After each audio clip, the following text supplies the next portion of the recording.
ایک تاجر اپنی محنت سے کامیاب ہوا اور ایک بہت بڑے ادارے کا مالک بن گیا۔ جب وہ بوڑھا ہو گیا تو اس نے ادارے کے ڈائریکٹروں میں سے کسی کو اپنا کام سونپنے کی دلچسپ ترکیب نکالی۔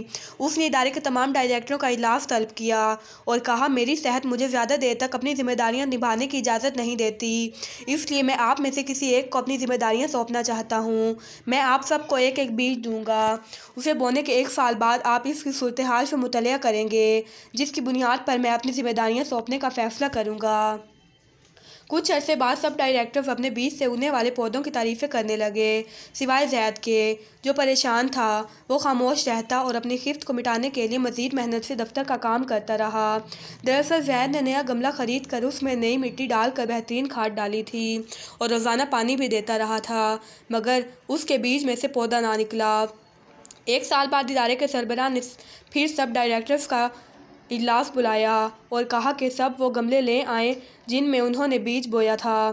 سب خوبصورت پودے والے گملے کے ساتھ اجلاس میں پہنچے، مگر زید، جس کا بیج اگا نہیں تھا، وہ خالی ہاتھ ہی اجلاس میں شامل ہوا اور ادارے کے سربراہ سے دور والی کرسی پر بیٹھ گیا۔ اجلاس شروع ہوا تو سب نے اپنے بیج اور پودے کے ساتھ کی گئی محنت کا حال سنایا، اس امید سے کہ اسے ہی سربراہ بنایا جائے گا۔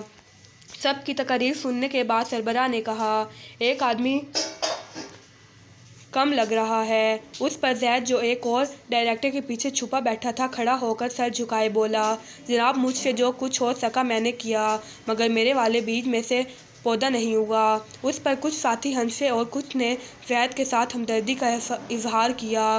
چائے کے بعد ادارے کے سربراہ نے اعلان کیا کہ اس کے بعد زید ادارے کا سربراہ ہوگا۔ اس پر کئی حاضرین مجلس کی حیرانی سے چیخ نکل گئی۔ ادارے کے سربراہ نے کہا، اس ادارے کو میں نے بہت محنت اور دیانتداری سے اس مقام پر پہنچایا ہے اور میرے بعد بھی ایسے ہی آدمی ہونے چاہئیں، اور وہ زید ہے جو محنتی ہونے کے ساتھ دیانتدار بھی ہے۔ میں نے آپ سب کو ابلے ہوئے بیج دیے تھے جو اگ نہیں سکتے، سوائے زید کے آپ سب نے بیج تبدیل کر دیے۔